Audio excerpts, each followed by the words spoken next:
வைத்தியநாதர் திருவடி சரணம். சிறுகுத்தூர்ல பாரம்பரிய வைத்தியர் அண்ணாமலை ஆனந்த். இப்ப என் பக்கத்துல இருக்கிறது பெரும் தும்பை அப்படிங்கிற பேய் மிரட்டி, சித்தர்கள் சொல்ற பேய் மிரட்டி அப்படிங்கிற மூலிகை. இதுதான்.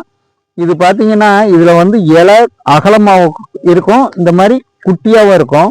இந்த இலையை நீங்க பறிச்சு மேல மெடிக்கல்ல கிடைக்கிற கிளிசரின் அதை வாங்கி தடவி திரி மாதிரி சுருட்டி நூல் வச்சு கட்டி வச்சிருங்க. வச்சுட்டு இதை நெய் விளக்கு வீட்டில் வச்சு போட்டீங்க அப்படின்னா வீட்டில் இருக்கிற நெகட்டிவ் தாட்ஸ் வெளியே போய் நல்ல பாசிட்டிவ் எனர்ஜி வந்துடும். எங்கள் வீட்டில் எங்களுக்கு ஏதோ பேய் பிசாசு பூதம் இருக்கிற மாதிரி இருக்குது அப்படின்னா நீங்கள் இந்த பேய் மிரட்டியை உபயோகப்படுத்தலாம். அந்த இடத்துல நல்ல வைப்ரேஷன் உங்கள் வீட்டுக்குள்ளே இருக்கிற கெட்ட இதெல்லாம் வெளியே போயிடும். இது ஒரு அற்புதமான மூலிகை. சித்தர்களுக்குரிய பேய் மிரட்டிங்கிறது இதுதான். பெரும் தும்பைம்பாங்க. கதிர் இந்த மாதிரி பெருசா இருக்கும். பூ வைலட் கலர், ப்ளூ கலர் மாதிரி வைலட் கலரா இருக்கும்.